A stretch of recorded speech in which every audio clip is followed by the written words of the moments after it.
Gente, boa noite. Como de costume, nós vamos fechar os nossos olhos alguns instantes. Vamos aquietar o nosso coração e vamos nos sintonizar com o ambiente aqui da casa. Saibamos que nossos mentores espirituais já estavam a postos, nos aguardando, para nos ajudar, para nos intuir, para dar-nos a serenidade necessária para esse momento.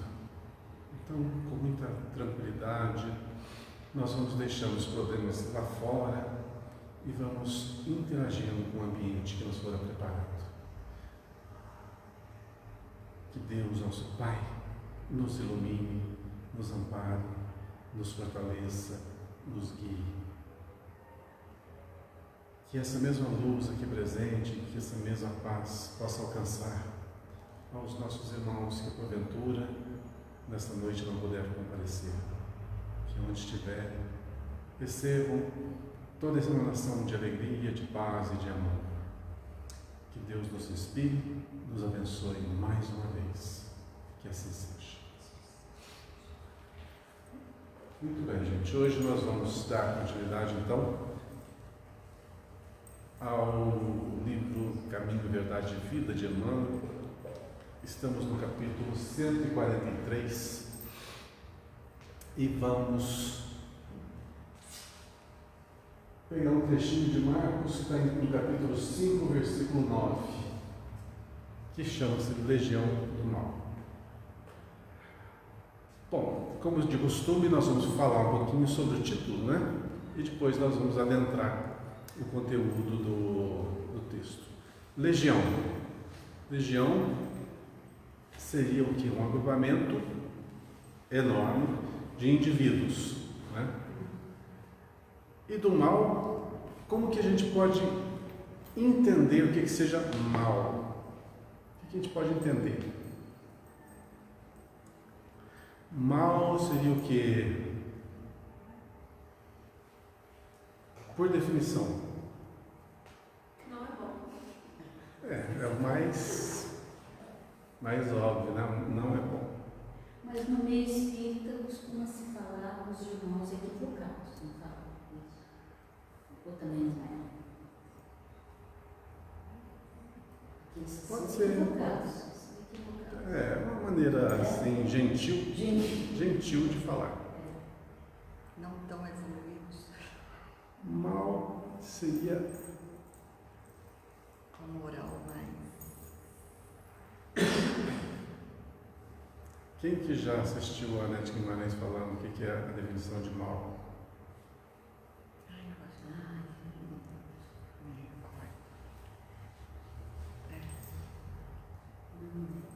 Uma daquelas palestras mais longas dela, daqueles estudos.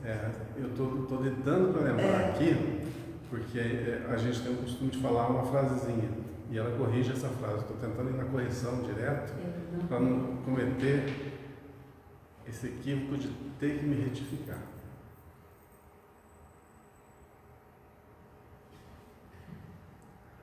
Mal é, comumente se fala, ausência do bem. Mas eu acho que é justamente essa palavra que ela corrige, não é ausência, ela substitui por outra. Acho que é.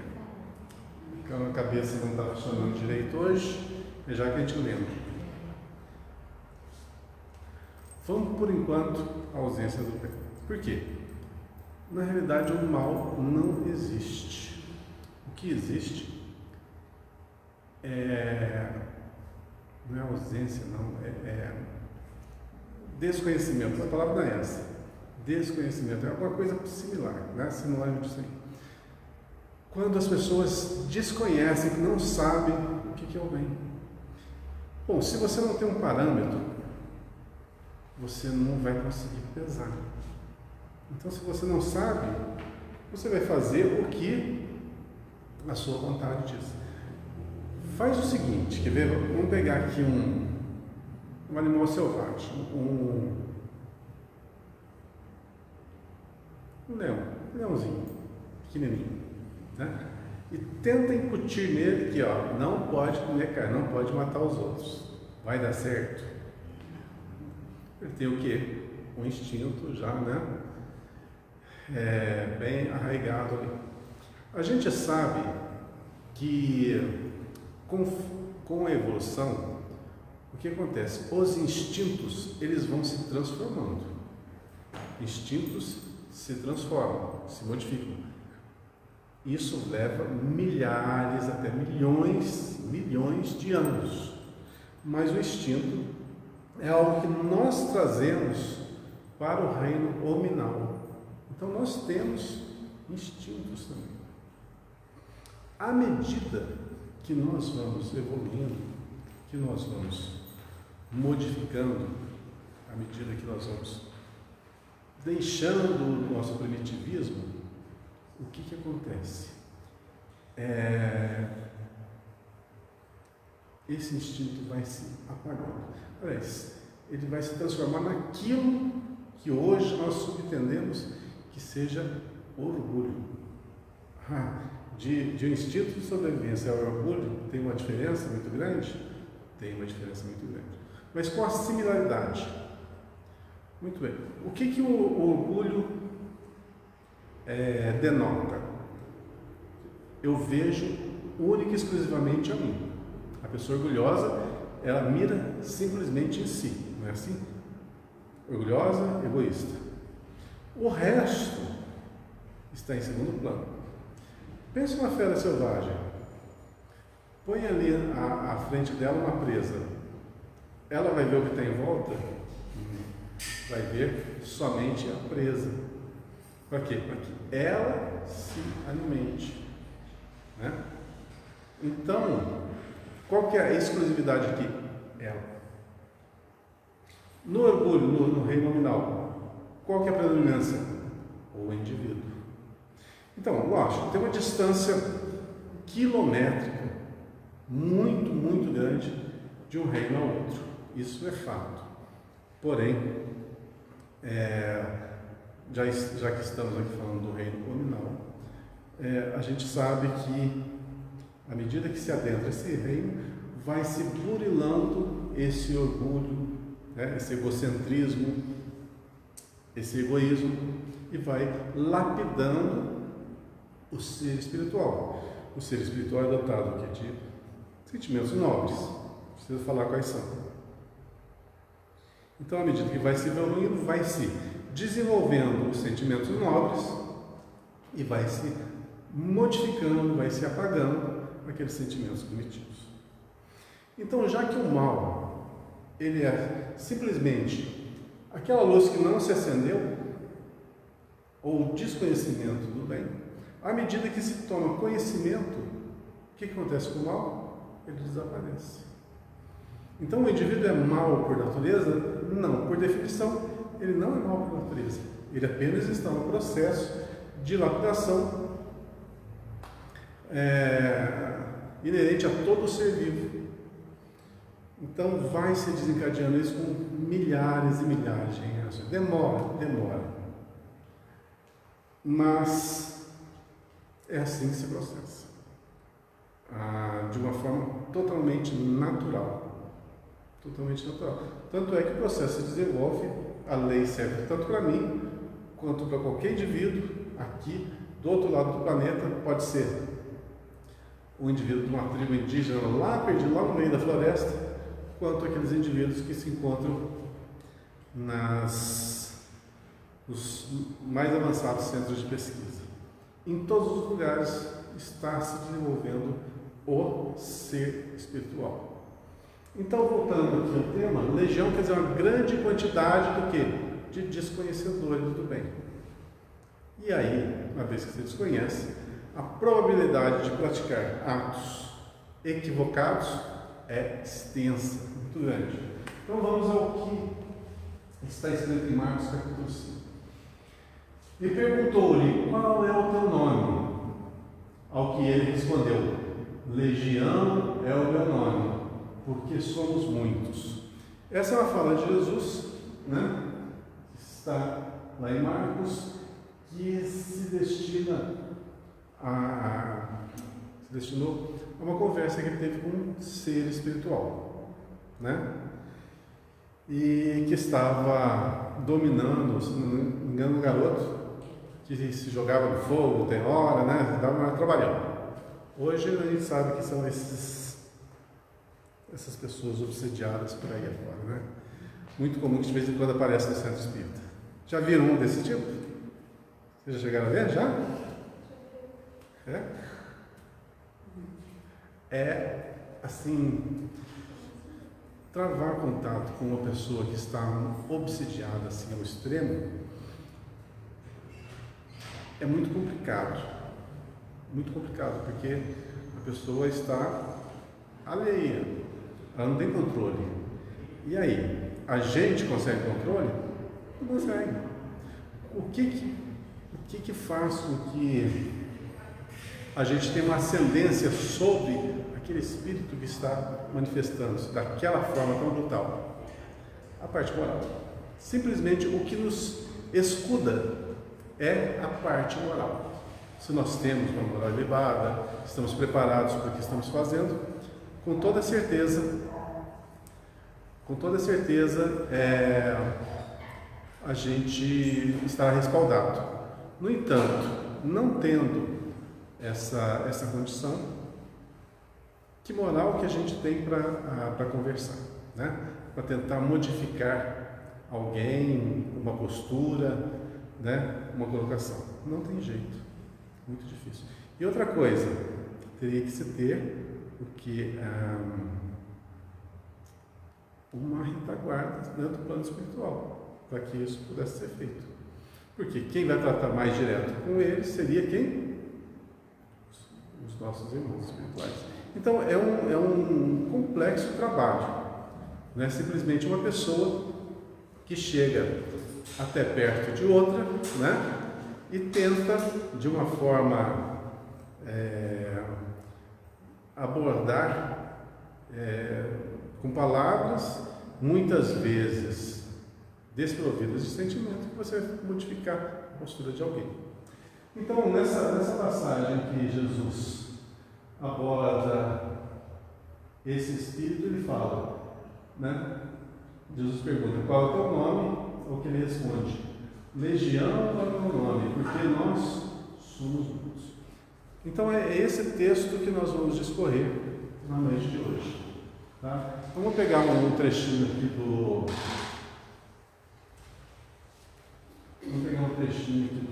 que Emmanuel fala sobre o assunto, e aí nós vamos desenvolver. O Mestre legou inolvidável lição aos discípulos nesta passagem dos Evangelhos.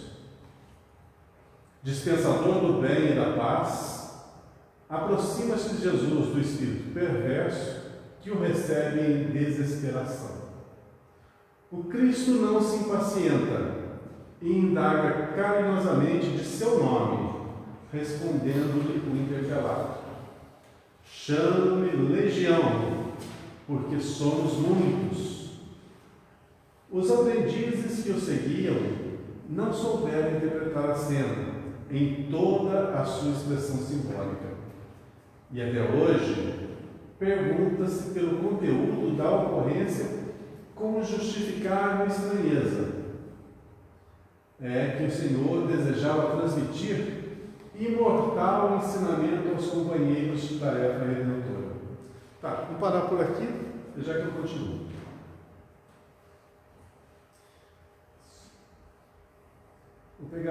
Vou ler novamente só aqui um pedacinho. O Cristo não se impacienta e indaga carinhosamente em seu nome, respondendo-lhe o interpelado: chamo-me Legião, porque somos muitos. Os aprendizes que o seguiam não souberam interpretar a cena. Vamos abordar então esse tema aqui. É comum acontecer isso ainda nos nossos dias atuais?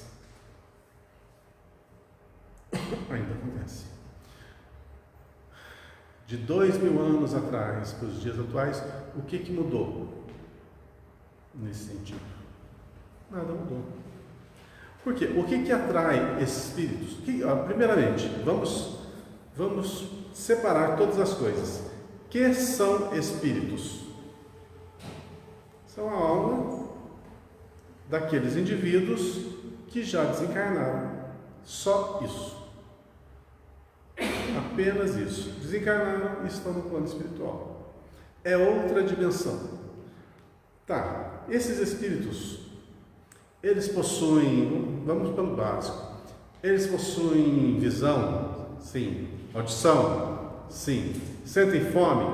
Muitos? Sim. Respiram? Sim. Têm desejos sexuais? Sim. Têm sentimentos de vingança? Sim. São diferentes de nós? Não. São idênticos a nós. Então não há diferença entre espírito e homem encarnado. Nenhuma diferença, absolutamente nenhuma. A diferença é que nós estamos vestindo o corpo físico, nosso espírito está aqui, acoplado, célula por célula, nesse corpo físico, e aqueles que estão desencarnados estão desacoplados das células físicas. Só isso, não muda nada. Ah, mas você falou que eles têm pulmão, têm coração? Tem.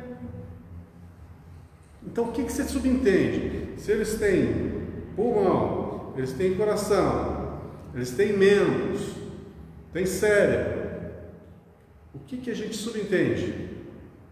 Que eles têm um corpo também, que nós chamamos de corpo espiritual ou perispírito. É o corpo que ele se manifesta no plano espiritual.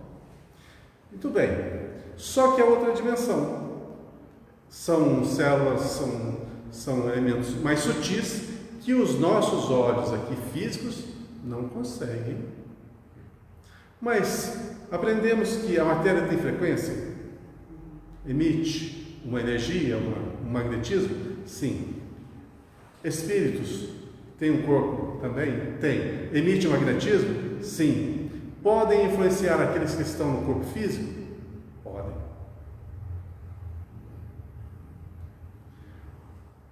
Da mesma forma que nós, quando pensamos, quando oramos, quando queremos o bem para alguém, nós transmitimos coisas boas ao outro, a gente pode transmitir também coisas ruins. Os espíritos, da mesma forma, quando eles querem transmitir algo de bom para nós, nos transmitem, nos ajudam, nos apaziguam. Mas aqueles que querem também nos ferir, derramam sobre nós todos os fluidos mais deletérios. Muito bem. Então, o caso aqui é o quê? Era que uma legião de espíritos, ou seja, um agrupamento grande de espíritos, estava obsediando um rapaz. Poxa vida, vamos raciocinar. O que esse indivíduo, o que um jovenzinho aí de uns 15, 16, 17 anos fez para ter uma legião de espíritos obsediando ele? O que será que ele fez? É muito pouco tempo de vida. Concorda comigo?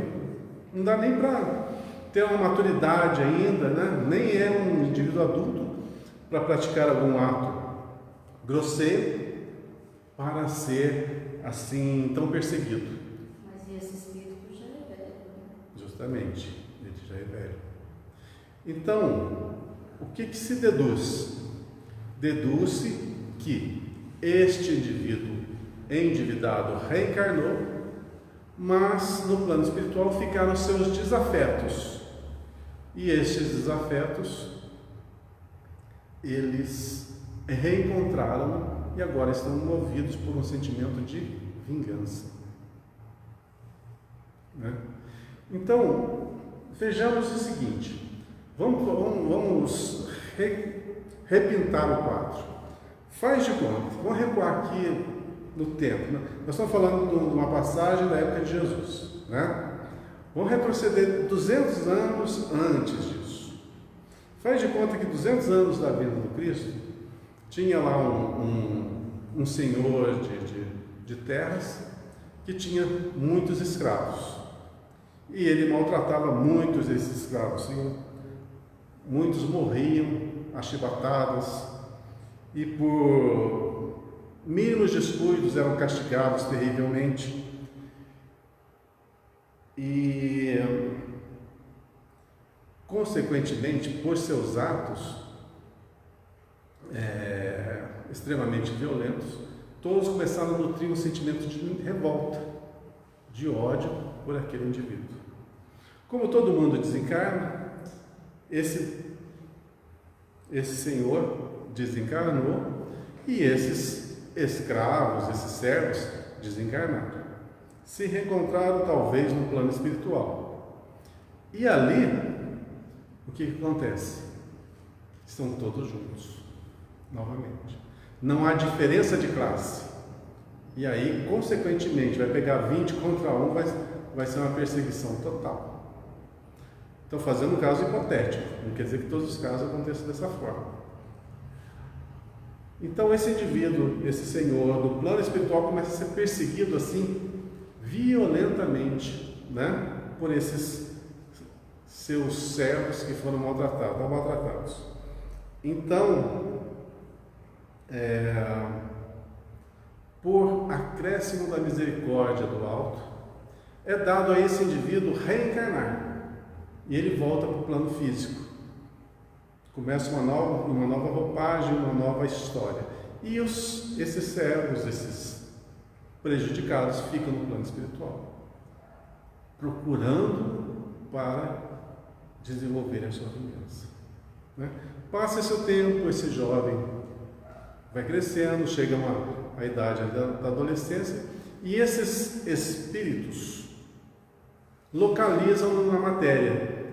E a partir do momento que localizam ele, passam o quê?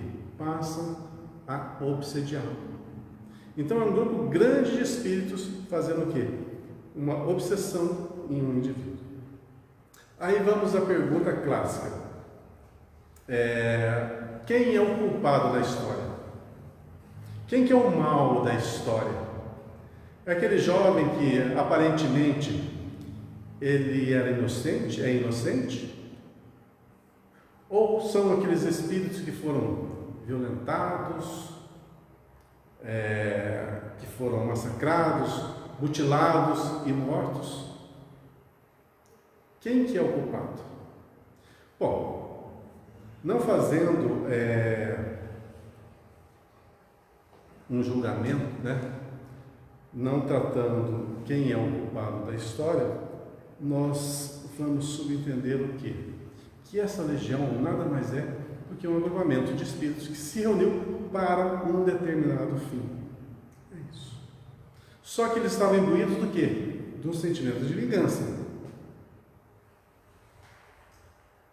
Aí eu passo a subentender que eles são genuinamente maus. Viu como é que muda o quadro a partir do momento que você entende o contexto? Porque uma coisa é muito notória. Chega um indivíduo obsediado, né? Um indivíduo dando aquele trabalhão, às vezes alcoolizado, às vezes drogado, às vezes realmente só influenciado espiritualmente. Mas quem é o culpado ali da história? Quem é o culpado? O plano espiritual? Veja que é um conjunto de situações. É o obsessor que é o culpado? A gente não sabe o passado de cada um. Não dá para julgar. E como se faz nesse caso? Trata-se os dois. Trata-se tanto o obsessor quanto o obsediado. Porque todos são iguais. Todos erraram, todos erram, todos nós somos passíveis de cometer equívocos e todos nós temos direito à misericórdia, né? E no caso, essa legião se fala nada mais é do que um agrupamento de espíritos desconhecedores ainda do perdão, da misericórdia, da benevolência, da fraternidade, da caridade. À frente do espírito delinquente perturbado, ele era apenas um. O interlocutor, entretanto, denominava-se legião, representava a maioria esmagadora, personificava a massa vastíssima das intenções inferiores e criminosas.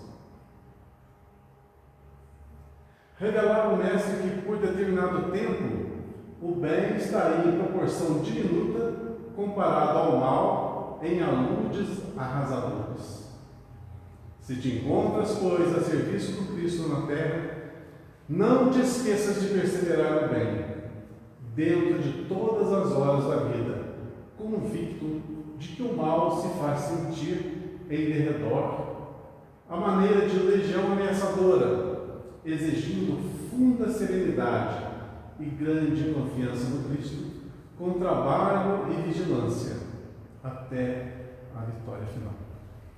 Olha, nós estamos constantemente, vamos nos colocar nesse contexto, nós estamos constantemente sendo bombardeados por vibrações de todo calibre, de todo tipo, sentimentos de vingança, de inveja, de raiva, etc, etc. Muitas vezes movidos por quê? Por atos que nós cometemos nesta vida ou em outra vida que nem mais lembramos, nem temos conhecimento, mas que, pela lei de ação e reação, nós somos obrigados a colher os frutos que nós plantamos no passado. Então, como nos portar nessa situação? Olha, tem uma frasezinha do Chico que é muito, muito coerente com essa situação. A gente não consegue voltar atrás e fazer um novo começo, mas todo mundo pode fazer agora um novo começo, né? Começar novamente para que se tenha um outro fim, né? Então, o que passou, passou, já foi feito. Agora é corrigir. Errou a lei, errou, corrige. Como que se corrige o mal? Com o bem. Não tem outro jeito. Ah, mas aquela pessoa que eu prejudiquei lá no passado já não existe mais. Mas existem milhares, milhões de pessoas que você pode fazer o bem. O bem que você faz hoje, ele faz com que milhares de equívocos nossos sejam corrigidos, sejam perdoados, né? Então, a maneira de se desfazer o mal feito é começar de novo e fazer um novo fim, muito mais coerente, muito mais bem trabalhado, bem pensado, bem elaborado, bem vivido. Se te encontras, pois, a serviço do Cristo na terra, quem que está a serviço do Cristo na terra? Todos nós, todos, absolutamente todos, nas condições em que nos encontramos. Ou a gente quer seguir ou não. Aquele que está despertando vai querer seguir o Cristo. Aquele que ainda não despertou vai seguir os seus instintos, vai seguir os padrões de comportamento que ainda estão latentes em seu espírito. Por quanto tempo? Por quanto tempo ele quiser. Acontece que a lei que nos rege, ela nos impulsiona para frente, sempre. Por isso a evolução é constante em todos os seres. Ah, mas tem aqueles que cometem equívocos e mais equívocos, a gente pensa que ele está andando para trás. Não. Ele está simplesmente colocando um fardo maior nas suas costas. Só que esse fardo é ele que vai conduzir, não é outra pessoa. Então, quanto mais se errar, quanto mais estiver preso ao vitimismo, ao materialismo, à autopiedade, às viciações de todas as ordens, maior é o fardo que se coloca no ombro. Porém, esse fardo vai carregar. Aquele que carregar um fardo mais pesado, pela lógica, o que acontece? É aquele que vai adquirir maior musculatura. É assim na vida física? É. Então, aquele que tiver realmente as provações mais duras são aqueles que acordarão mais fortes. Porém, não precisava ser assim. cada um pode amadurecer de acordo com o seu ritmo natural. Ninguém precisa desses solavancos, desses impulsos aí, dessas alfinetadas da vida. Dor vai existir? Vai. Mas quando ela chegar, pode ter certeza. Ela chegou, é porque alguma coisa estava errada. Eu tenho dor na minha vida hoje, seja uma dor moral ou uma dor física, é porque alguma coisa está errada. Então, retifique, corrige, muda. Hoje, nós temos conhecimento para saber o que está de errado na nossa vida. Mas a gente modifica ou não de acordo com as nossas vontades. Ou com o nosso conhecimento. Se o nosso conhecimento for diminuto, pequenininho, a vida vai dar condições de que nós avancemos intelectualmente para que, em determinada fase da nossa evolução, nós tenhamos novamente a condição de melhorar o nosso padrão moral. Uma coisa está diretamente conectada à outra, mas às vezes a evolução moral necessita muito que a evolução intelectual se dê um pouco primeiro, que ela possa compreender coisas que o seu coração ainda não consegue aquilatar. Por exemplo, o direito do próximo. Quando você é extremamente egoísta, você não vê o direito, não entende o direito do próximo. Para si, o próximo é só uma ferramenta que você se utiliza. Então, é necessário que travar contato com o conhecimento, a partir daí vem a parametrização, você tem um ponto ali que possa aquilatar os seus atos e, consequentemente, aí mudar, retificar as suas posturas, o seu jeito de ser, o seu jeito de pensar. Ok? Então, resumindo aqui, legião seria um agrupamento de pessoas que se destina a uma determinada ação. No caso do mal, seria o quê? Aqueles que fazem ainda movidos, determinadas ações, movidos por sentimentos que desconhecem ainda o que é o bem. Valendo pelo âmbito da nossa vida, a gente conclui que não existe vítima, então. Não. São alternâncias de situação. Exatamente, não tem vítima, nenhuma vítima. Aos olhos nossos, tem. Tem. Aos olhos nossos, tem. Pensa bem, um indivíduo que nasceu, o pai abandonou a mãe, no parto, a mãe faleceu, e o filho nasce com problemas, não tem uma família para sustentá-lo, é colocado no orfanato, sendo que tem problemas, às vezes, mentais, não só mentais, problemas mentais, não tem ninguém que o cuide, nem pai, não tem mãe, não tem familiar, vai ser cuidado por uma instituição de caridade, que vai dar-lhe apenas o necessário, né? Quando muito, alguém piedoso vai poder dar um pouquinho de carinho, esporadicamente. E o que esse indivíduo fez? Aos olhos da sociedade, aos olhos do mundo. Não fez nada. É uma vítima. E a gente não consegue divisar isso. Tem um caso, um livro que eu li, do Dr. Inácio, que fala de Tomás de Torquemada. Vocês sabem quem é Tomás de Torquemada? Foi o indivíduo que instaurou a Inquisição aqui no nosso planeta, né? E ele espanhol. Ele é extremamente mau, extremamente mau. Fez muita coisa má e, de uma vez desencarnado no plano espiritual, continuou muito, muito, muito ativo na maldade. Bom, passa-se séculos e séculos.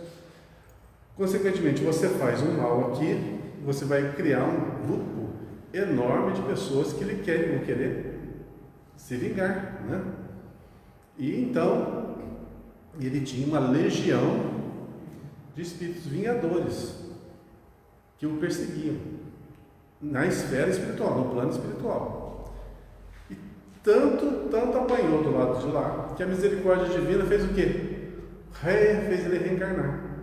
Só que ele estava tão modificado na sua essência perispiritual que o corpo que ele ia ter aqui é um corpo totalmente um trapo, né?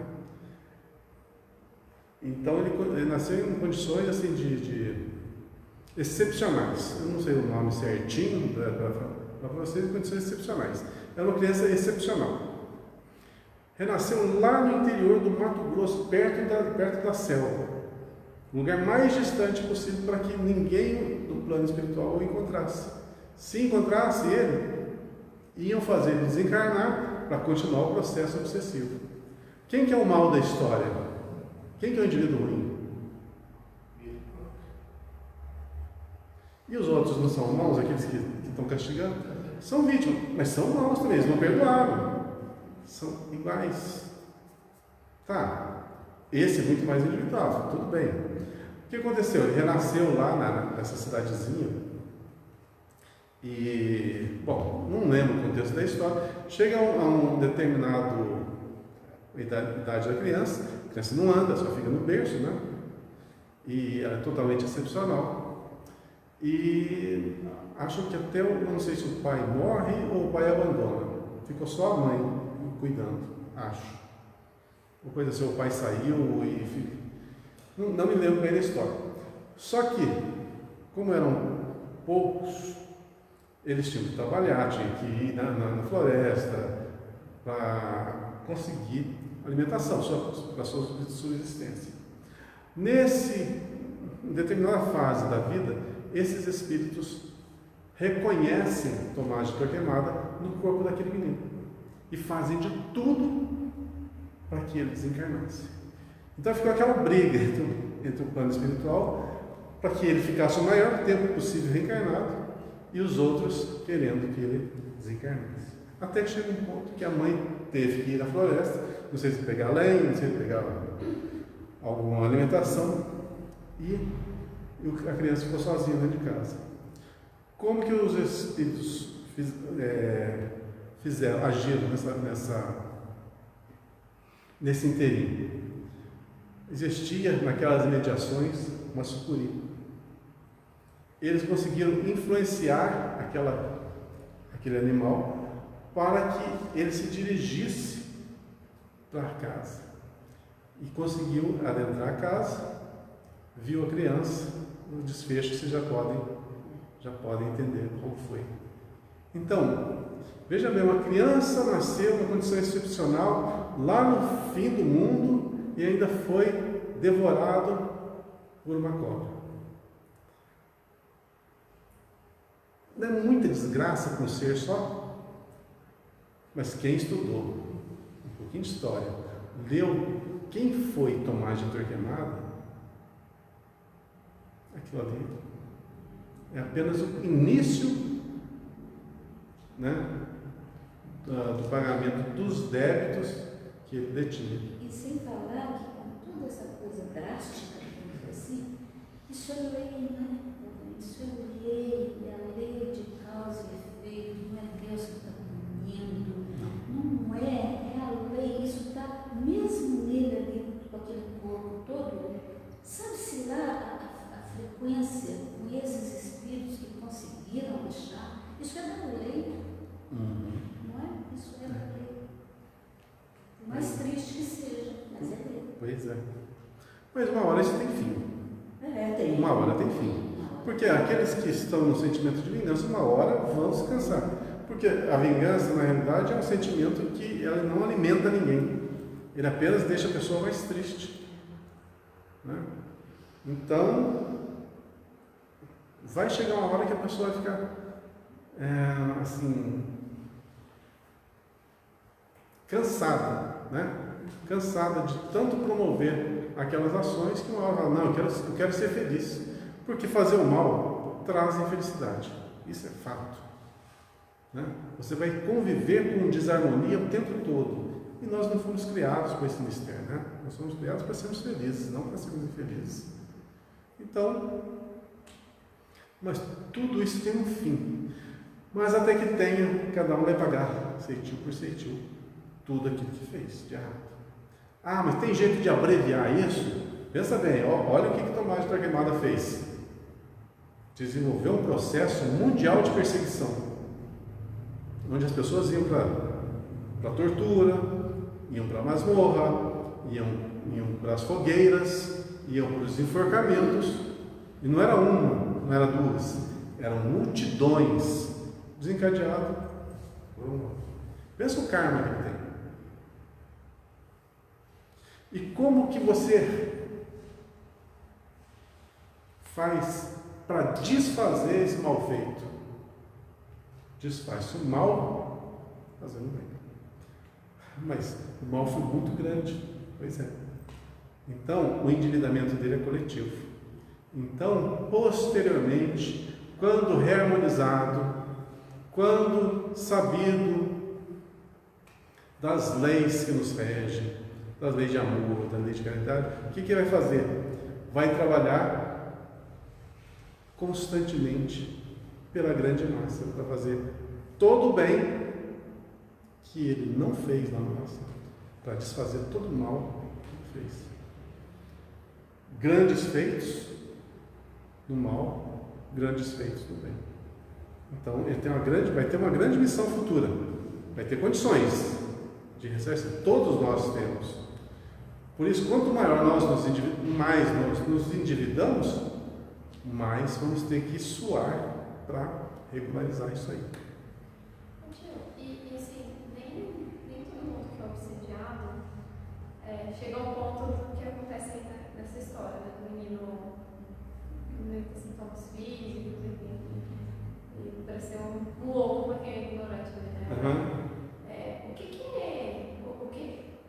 que faz a pessoa ter isso? É alguma diferença de mediunidade que ela tem, dela sofrer esse processo mais intenso que o outro, por exemplo, que é obsediado o tempo inteiro e talvez não tenha a mínima consciência que está sendo influenciado pelo ter, por exemplo, sintomas físicos? Cada caso é um caso.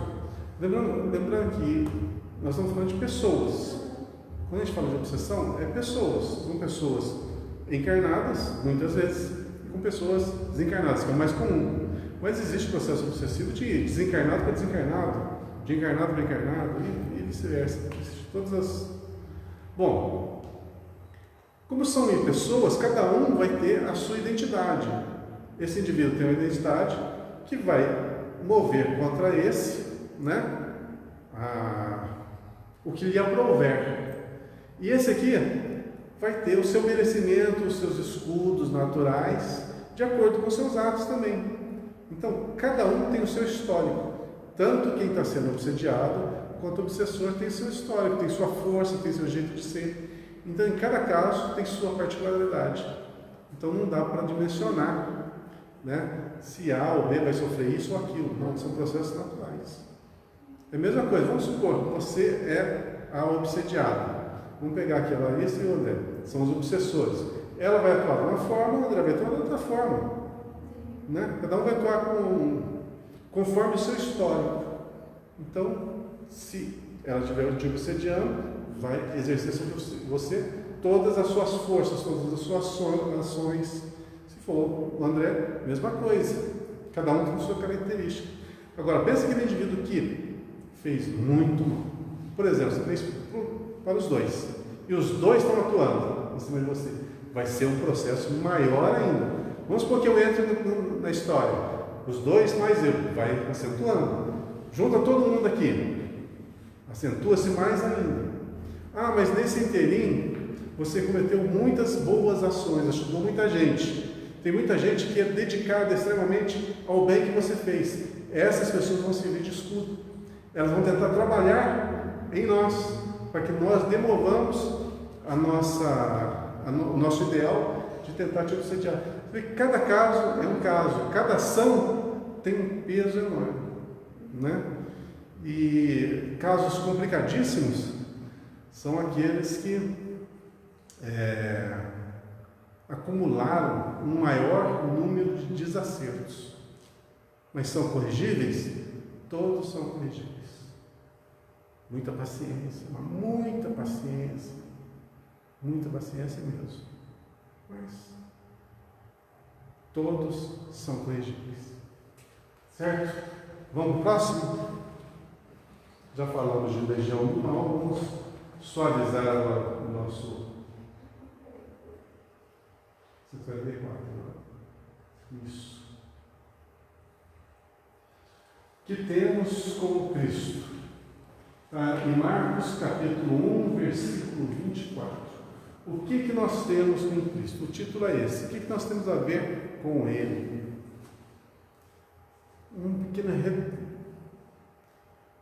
Um retrocesso pequeno na história. Antes que o mundo era mundo, Ele já existia. Ele quem? Jesus. Antes que esse mundo existisse, Ele já existia. Muito bem. Tem uma frase dele que fala antes disso, eu já era. É isso mesmo. Eu já era. Ele já existia.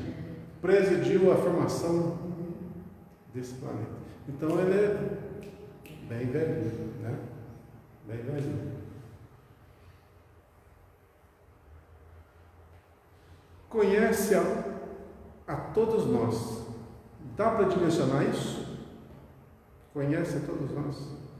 Olha, está uma coisa aqui que eu sempre ficava assim, meio boquiaberto. Como que Jesus vai conhecer cada um de nós, saber que nós... Não tem jeito. Humanamente, não tem jeito, né? Só que ele está num patamar. Se antes desse mundo ser o que é, surgir o planeta Terra, ele já existia. Pensa na evolução espiritual desse ser. Pensa a capacidade dele. Não tem como, a gente não tem parâmetro. E o mais interessante é o seguinte, que ele veio, reencarnou, e a maior demonstração nesse pouco tempo que ele esteve encarnado foi exemplificar o amor em todas as suas atitudes, do começo ao fim. Então, subentende-se o quê? Que nós somos também reflexo disso. Somos o amor, que está em forma embrionária ainda. Nós somos. Muito bem. Então, Isso responde, né? O que temos com Cristo? Responde. Isso aí, que a gente tem alguma coisa dele, que ainda é inventável, pequenininho. nós somos aqueles que estamos, como sementes, estamos sendo cultivados para que nós nos desenvolvamos. Somos semente ainda. Tem todo o potencial aqui na semente. Tem aquela árvore frondosa, né? Aqui dentro. Só que ela vai ter que passar por todos os estágios. Vai ter que ir para a cova profunda, vai ter que travar contato com os elementos, desenvolver, sair para a esfera superior, desenvolver a parte para lá, desenvolver tudo. Nós estamos aqui em fase de desenvolvimento. Estamos no processo, né, de desenvolvimento. Então, quem que é o que cultiva-nos? É o Cristo. O que nós temos com Ele? Nós somos aqueles que estamos sendo preparados para dar bons frutos.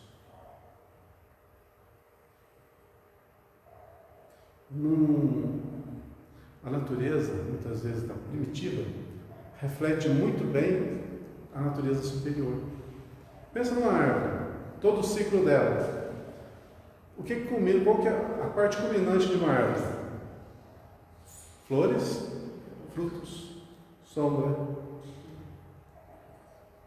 Bom, nós sabemos muito bem quais são os benefícios de uma árvore. Vamos transferir para o plano nominal que nós somos. Estamos em desenvolvimento.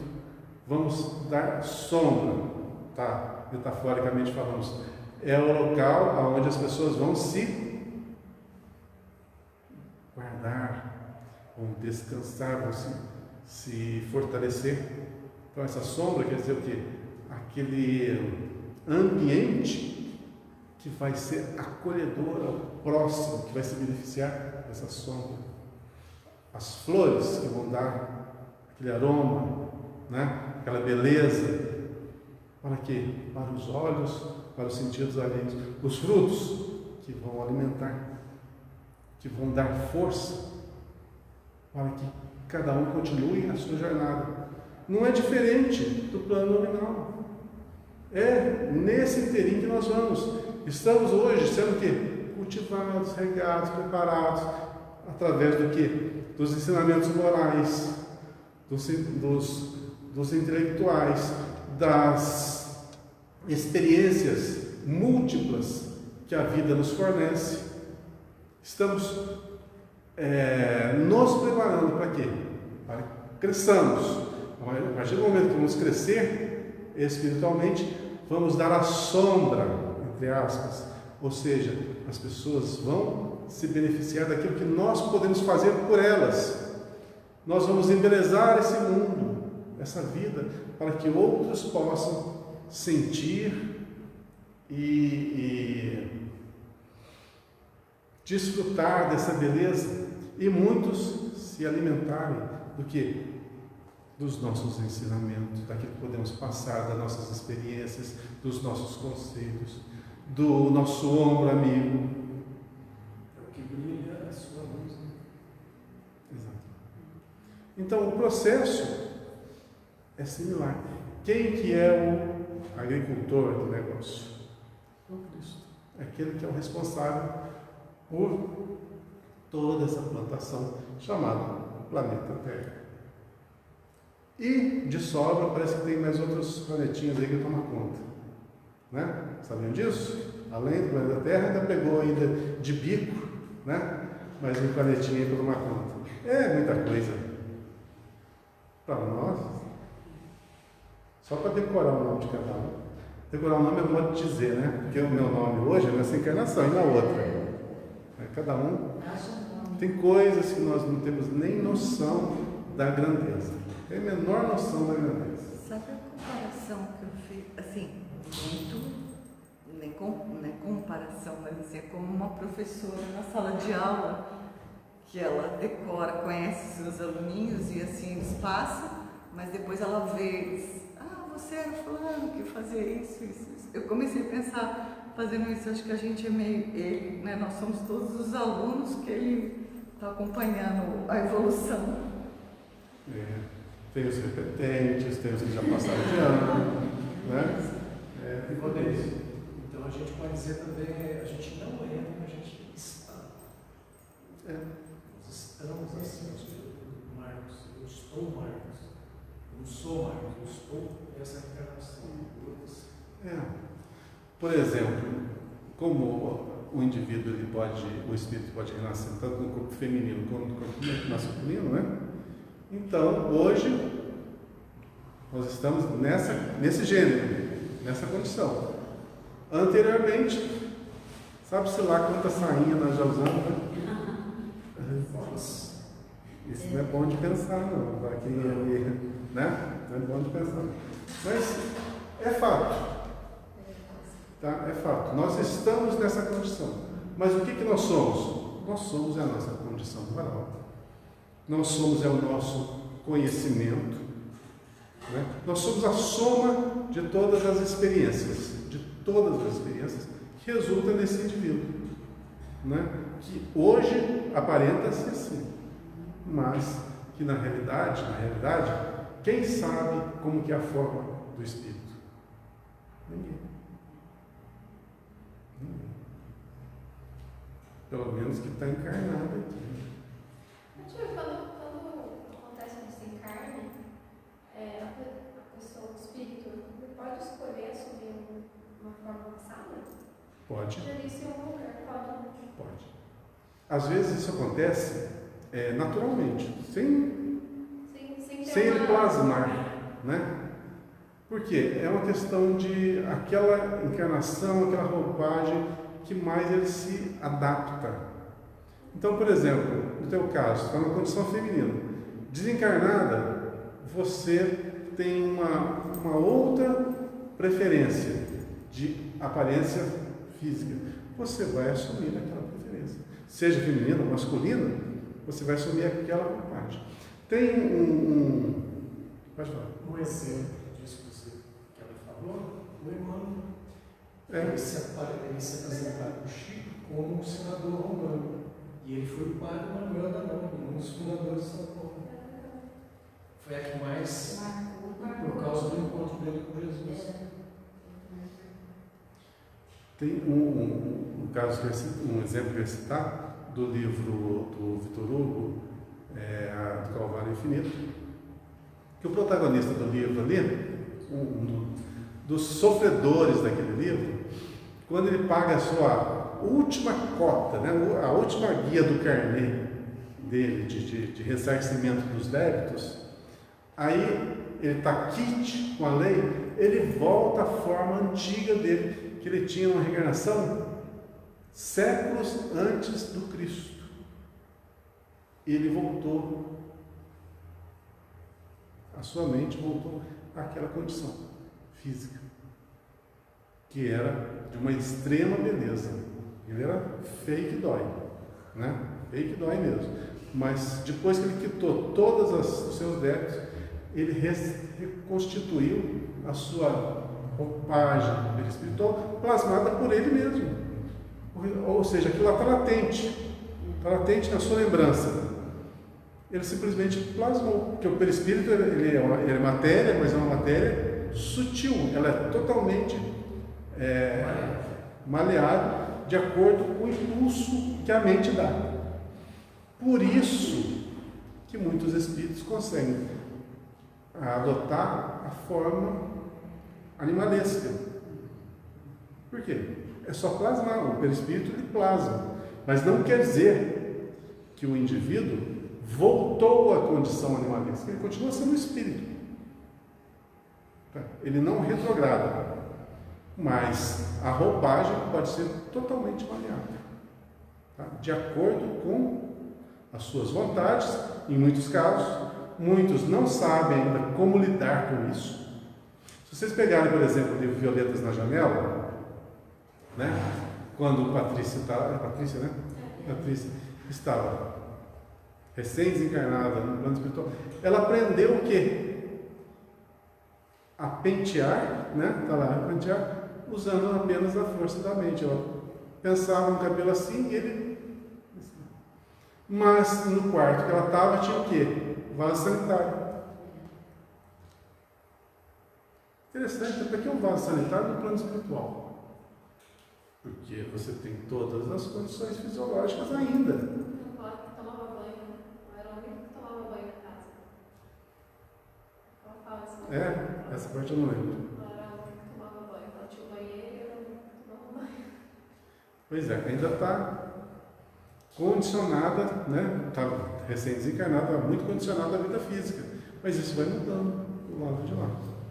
Muda de uma tal forma que, se vocês prestarem atenção, não sei quem leu lá os livros de André Luiz, tem algumas aparições de espíritos no plano espiritual. Estou falando lá de nosso lar, né? Tem algumas aparições de espíritos que estão em outras colônias, né? Muito mais evoluídas, que eles têm que materializar-se ali. Não está no plano espiritual? Tá. Se está no plano espiritual, por que tem que materializar ali? Veja que a matéria tem várias dimensões. Tem livro que, eu sei isso que eu estou falando mesmo, que um se materializa daqui para cima dentro de uma redonda. É isso mesmo, justamente. De uma redonda de vidro. Uhum. Quer dizer, é uma coisa muito sutil mesmo, essa aparição dele ali, porque acho que ele ia fazer uma palestra, eu nem lembro mais. Ia dissertar para o Isso, público. Uhum. foi daqui para... Exatamente. É como se hoje, aqui no plano físico, tivesse uma reunião de materialização de espírito. Sabe, uma materialização, a materialização ela pode acontecer, por exemplo, só daqui para cima, ou de corpo inteiro. Quanto maior for a materialização, mais energia vai ser gasta. Então, muitas vezes materializa só essa parte aqui da parte fono, né, para que possa falar, mas o resto não se materializa. É muito interessante. E do lado de lá acontece uma coisa bem similar. Então vocês verem que, à medida que nós vamos travando contato com o conhecimento, a gente vai entendendo coisa por coisa, item por item. Mas sem conhecimento, não tem jeito.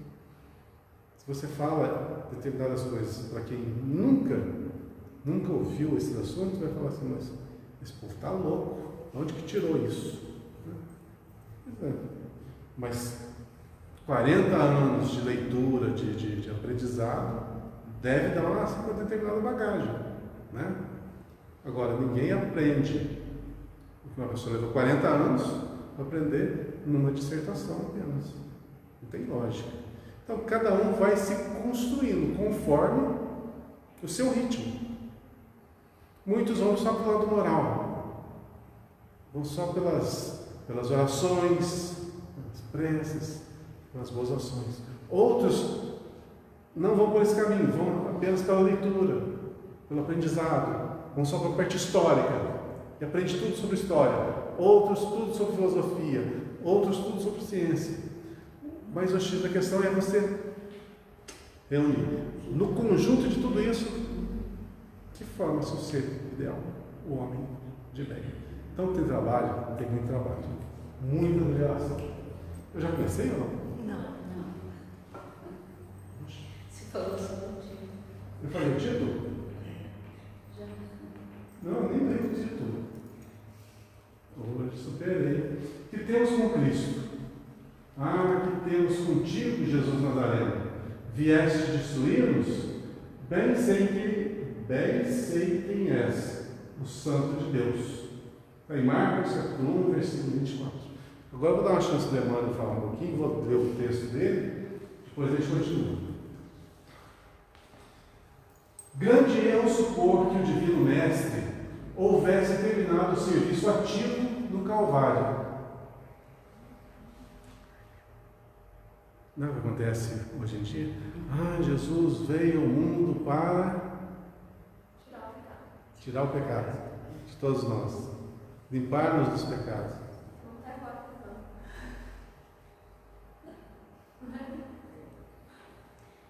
não. É uma coisa bem cômoda, né? Pode errar à vontade, que Jesus já veio, já pagou e deixou adiantado ali. O povo que vai vir depois de mim já está tudo pago aqui no Calvário, já paguei, certo? Vocês podem fazer o que quiser. Olha que eu estou falando debochadamente, mas é para a gente pensar. Não tem lógica. Não é lógica isso. O que o Espiritismo fala? Cada um é senhor de si. Tudo que você faz é responsabilidade sua, só sua. O Espiritismo fala isso.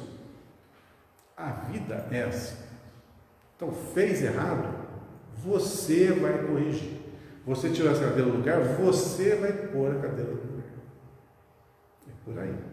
Então, você fez o mal, vai ter que fazer o bem, para que a balança da vida se equalize novamente.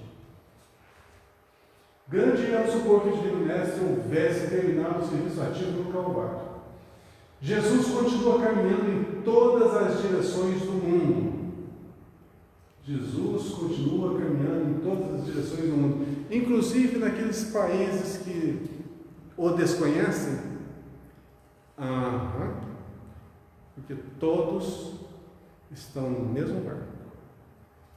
Ele ama-os como ama os ocidentais, por exemplo, aqueles que são religiosos, que aceitam como Cristo. Sim. Apenas. Já pensou se a gente desencarna aqui no Brasil? Reencarna lá num país aí que seja outra religião mais... Um pouco Coreia do Norte, que a gente conhece um pouquinho. Nem sei se religião tem lá. Acho que nem tem, né? Não sei se pode. Eu acho que nem religião tem lá direito. A pessoa, você nasce lá. Você desencarna aqui no Brasil e reencarna na Coreia do Norte. Não tem contato nenhum com religiosidade nenhuma. Jesus vai esquecer a gente? Não. Cada um está na condição, no lugar que lhe aprouver. Você plantou o que é necessário, ou o que foi suficiente para você colher o que é uma vida posterior na colheita. Então você fez muita coisa, fez muita indisciplina, porque vai aprender agora o poder da disciplina na marra, e não tem como sair disso. Por isso que eu falo, caminhemos com as rédeas nas mãos enquanto temos condições, façamos o melhor para que as rédeas não sejam tiradas. Uma vez que as rédeas são tiradas das nossas mãos, a gente vai cair em qualquer lugar desse mundo, qualquer lugar que nos aceite.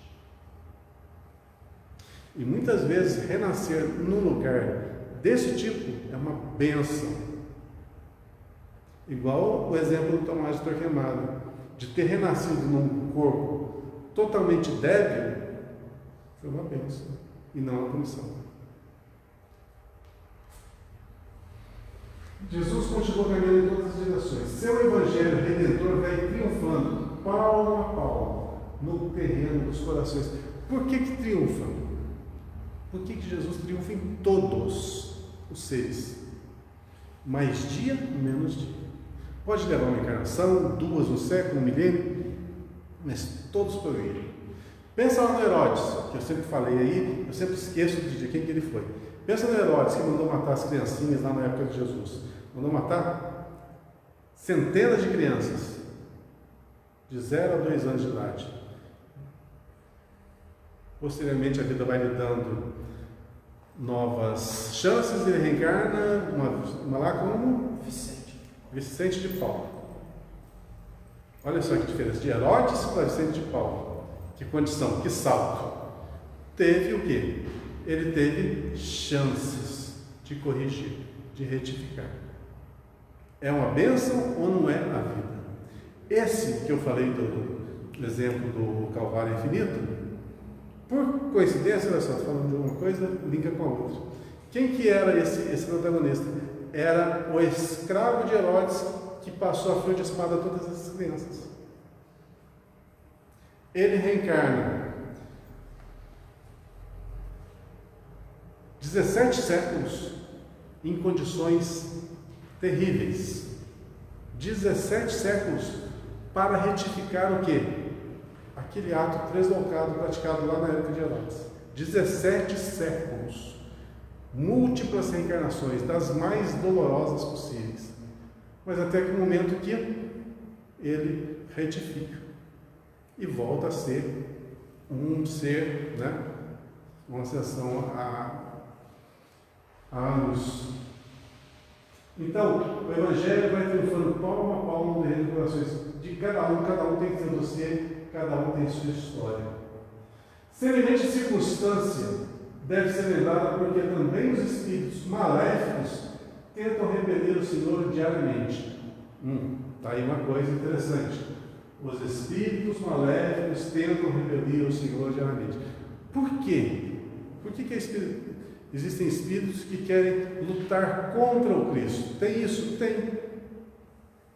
Porque eles julgam que têm poder, que eles podem fazer o que bem quiserem, que podem dominar, que podem escravizar, que podem fazer do mundo o que lhes aprouver.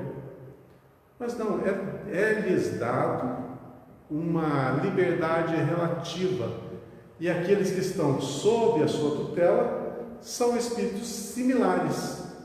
Então, aqueles que sofrem as consequências dos atos tresloucados dessas entidades é porque se afinizam vibratorialmente, né? E isso tudo é temporário. Quando que muda? Quando o indivíduo lê a questão 909 do Livro dos Espíritos. Leu a questão 909, muda tudo. Tem que lembrar, né? Isso aí vai ser meu clichê. Eu acho que quando eu morrer, vamos pôr a questão 909 na Moonlight, né? Vamos pôr lá. Tanto que eu falo isso na cabeça assim. Mas por quê? Porque basta ter vontade, querer. Tudo muda quando você quer. Tudo. até o próximo. Até o próximo. Você vai tanto perseverar que uma hora aquilo que você está incutindo sobre ele vai fazer grande efeito. As pessoas mudam, tudo muda.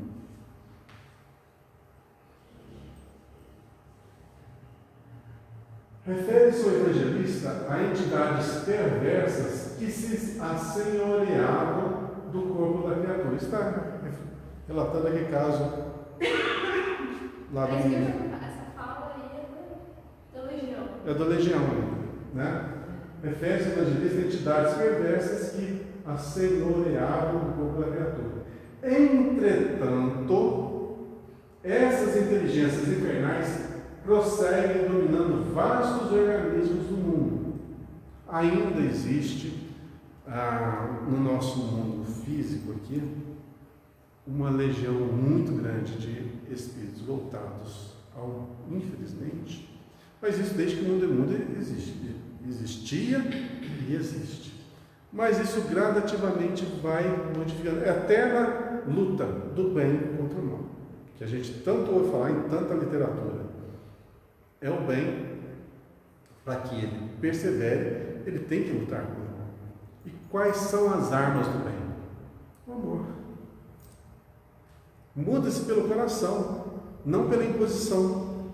Então tem que ter paciência, porque muitas vezes o duelo vai durar meses, anos, décadas, séculos, milênios.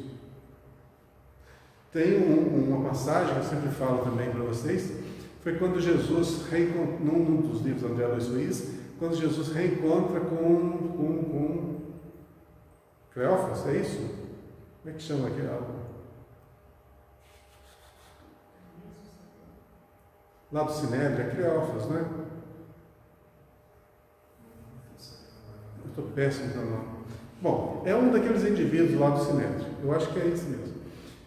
E ele, 2000 anos, ele ainda continuava lutando contra o Cristo. Caifás, isso, desculpa. Acabei de começar com C. Caifás. Cleófas nem seguia Cleófas. Ele fez parte da codificação. Eu confundi os nomes, é Caifás. Então, corrige aí, é Caifás. Então, 2000 anos depois, ele reencontra-se com Cristo e ele está voltado totalmente à destruição das leis de amor, de progresso. Cultivava no astral inferior, o que é uma cidade voltada para o mal. Só tocou nesse assunto porque eu já tinha pensado nisso quando você comentou de Herodes. Aí como tem a diferença isso de um espírito para o outro em querer evoluir, melhorar, porque Herodes quis, né, na hora que é mais ou menos o mesmo tempo ali. A vida ela é dolorosa. Porque eu pensei em Herodes e em Caifás. A vida é dolorosa, os indivíduos passam provações terríveis. O próprio Herodes, ele foi abandonado, ainda vivo, né, foi abandonado, era rei, mas por quê? Ele teve lepra. Lepra ou câncer? Foi lepra, né? Ou os dois, eu não sei. Só sei que ele ficou mal. Ele ficou muito mal. Em vida ele já começou a pagar seus erros. E foi abandonado, traído, etc, etc. Quer dizer, começou a pagar aqui. Entretanto, essas inteligências prosseguem dominando vários organismos do mundo. Na edificação da política, erguida para manter os princípios da ordem divina, surgem sob os nomes de discórdia e tirania. No comércio, formado para estabelecer a fraternidade, aparecem com os apelidos de ambição e egoísmo. Nas religiões e nas ciências, organizações sagradas do progresso universal acodem pelas denominações de orgulho, vaidade, dogmatismo e intolerância sectária. Então o mal, entre aspas, está infiltrado em todas as áreas da sociedade. Todas. Aonde é o ser humano, há ali aquilo que jaz no coração dela. Porém, aqueles que se afinizam com essas coisas aí são potencialmente obsediados, se tornam os instrumentos do astral inferior, né, do plano espiritual inferior, para que a sociedade não evolua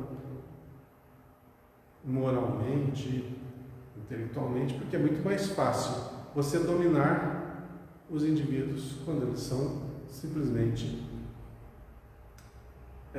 desprovidos de liberdade e são extremamente ignorantes. Quanto mais ignorantes, mais fácil você escravizar, né?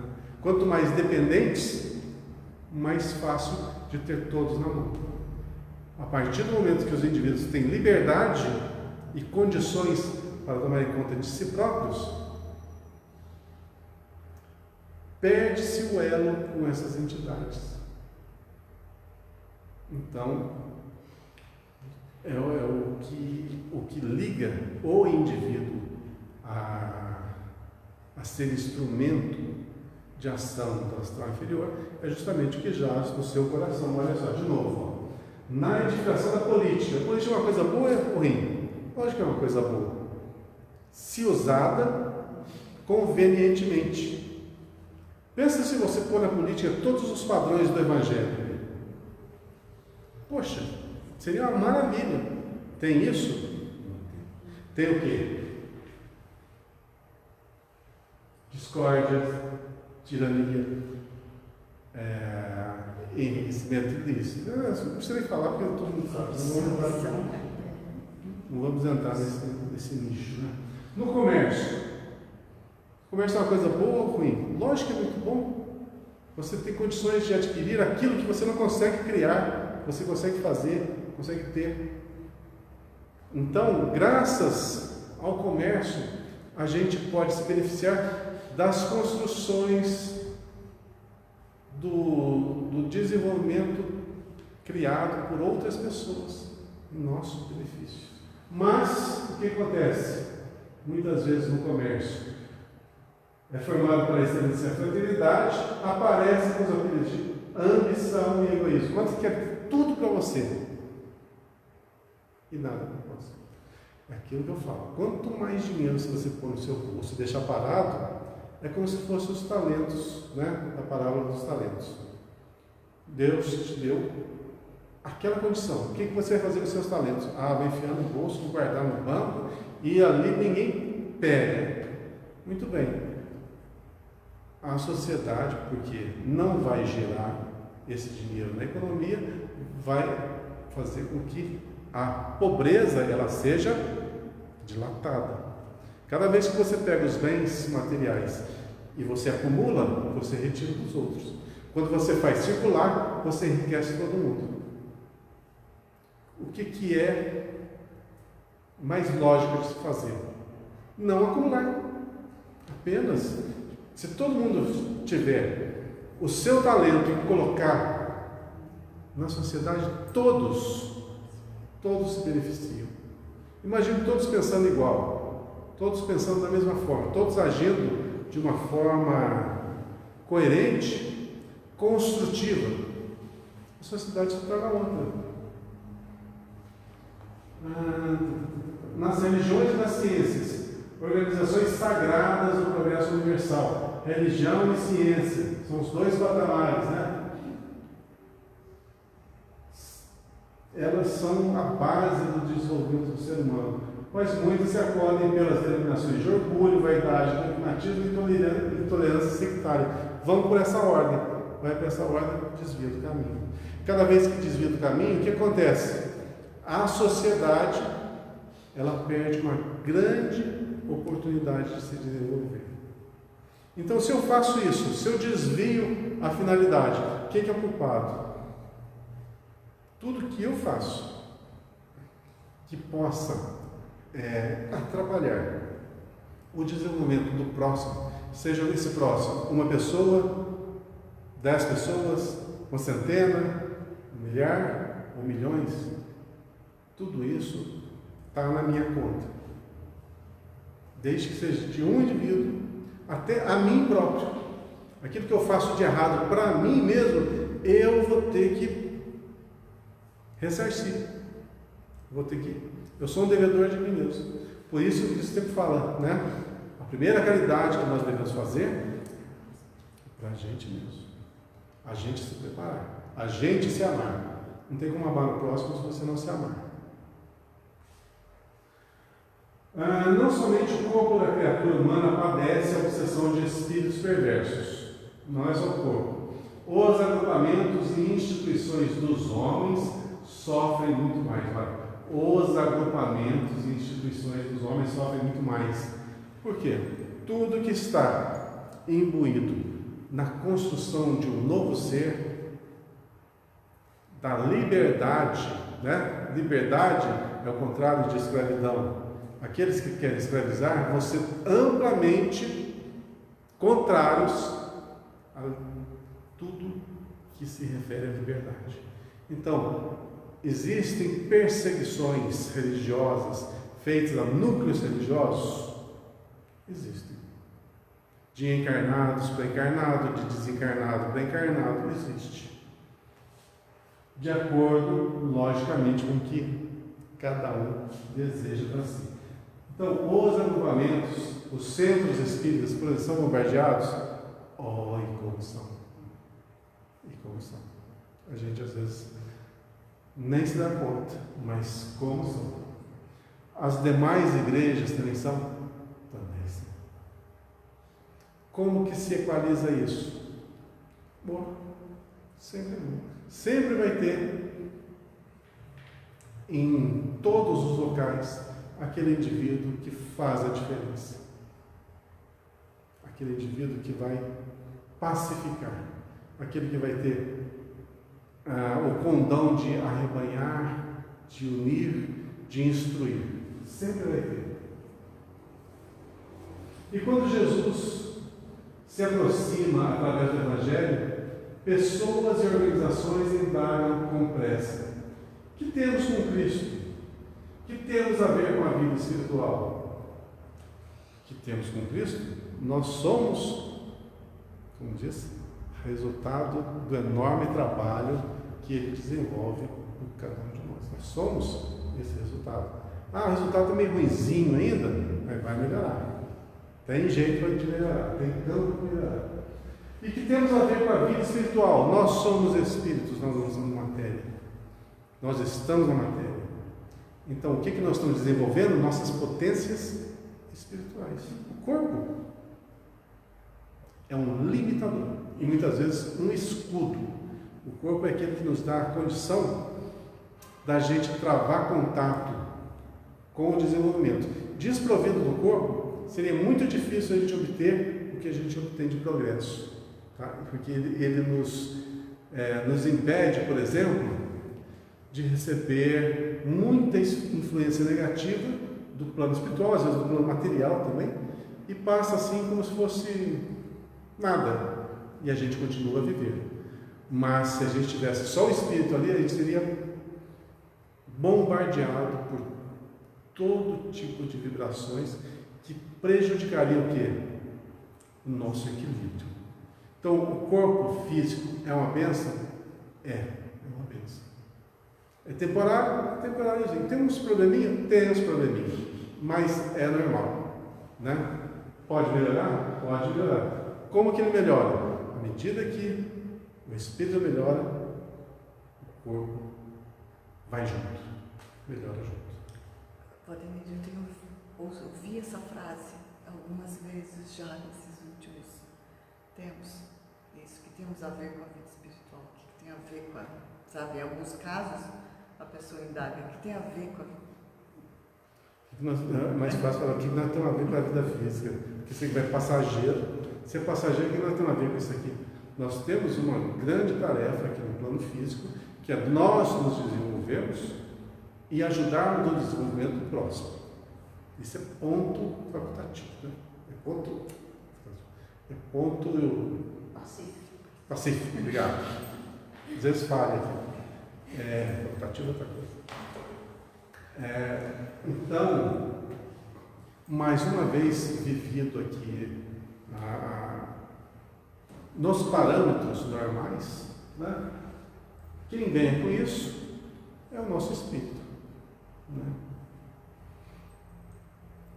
Bom, se eu for entrar tem 3 minutinhos para terminar, se eu for entrar em outros temas, aí nós vamos longe, então vamos só terminar. Vê que na hora que engancha os assuntos, a gente começa a falar feito doido, né? E infelizmente não dá para abordar tanta coisa. Tem tanta coisa na cabeça do que eu estou falando. Eu lembro disso, lembro daquilo, lembro daquilo outro. Quero falar assim, concatenar, mas não dá tempo. A gente comenta isso quando a gente vai embora, né? Nossa, tal, a gente fala tanta coisa, mas não dá tempo. Não dá tempo. E é uma pena. Um dia nós vamos fazer um seminário de 8 horas, vamos ver se a gente aguenta. Cada um traz uma garrafa de café, lanchinho, né? Aí a gente aguenta fazer um seminário. Eu topo. Haja assunto. Haja assunto. Você tem que preparar bem. E olha que a gente fala só de improviso, hein? Não tem nada preparado. Se preparar. Bom, é preciso permanecer vigilante à frente de tais sutilezas, porquanto o adversário vai penetrando também os círculos do espiritismo evangélico. Então nos núcleos espíritas também existe obsessão? Por que nós somos diferentes? Não tem nada diferente, nós somos seres humanos. Aqui, nós somos a mesma coisa que na Igreja Católica. Os nossos irmãos são, na protestante a mesma coisa, no centro de cultura afro também a mesma coisa, e por aí vai. Somos iguais. O que modifica? A postura moral, ética, religiosa de cada um. É o que muda. Então, existem bons espíritas e existem maus espíritas. Existem bons católicos e maus católicos. O problema está no ser humano, não na religião. Então, se o problema está no ser humano, essa matéria-prima que tem que ser trabalhada em qualquer religião. É preciso permanecer vigilante à frente das sutilezas, porquanto o adversário vai penetrando também os círculos do espiritismo evangélico, vestido nas túnicas brilhantes da falsa ciência. Muita gente vai falar coisas assim, maravilhosas, totalmente fantasiosas. Muita gente vai prometer curas, quando na realidade a verdadeira cura é espiritual. Curar corpo é a parte mais fácil. Curar o espírito, mas é o cerne da questão. É ali o ponto principal, o espírito. A partir dali tudo modifica. Mas é necessário 2 coisinhas: atividade incessante no bem e que o outro queira. Porque se o outro não quiser modificar, a gente pode só preparar o terreno, né? O desenvolvimento, ele é individual. Você pode preparar o terreno, afofar a terra, aguar, adubar, mas o trabalho da semente é exclusivamente da semente. Deu para entender a metáfora? Tá? O trabalho do indivíduo é só dele. A gente pode ajudar? Lógico, você adubando, fica mais fácil o desenvolvimento. Então, se você cria um ambiente para que as pessoas se desenvolvam, que seja de paz, de amor, de fraternidade, de carinho, consequentemente, vai ser mais fácil ela acordar para essa realidade. Mas se você usa métodos agressivos, egoístas, vaidosos, você está trabalhando mal a terra. Então, a semente vai germinar? Vai, mas com uma dificuldade muito maior. Bom, gente, em pouquíssimos minutos foi o que deu para falar sobre esses 2 temas de hoje. Espero que tenha contribuído de alguma forma e que semana que vem estejamos todos aqui unidos com paz, muita saúde e muita vontade. Não se esquecendo da questão 909. A vontade é tudo. Uma boa semana para todos.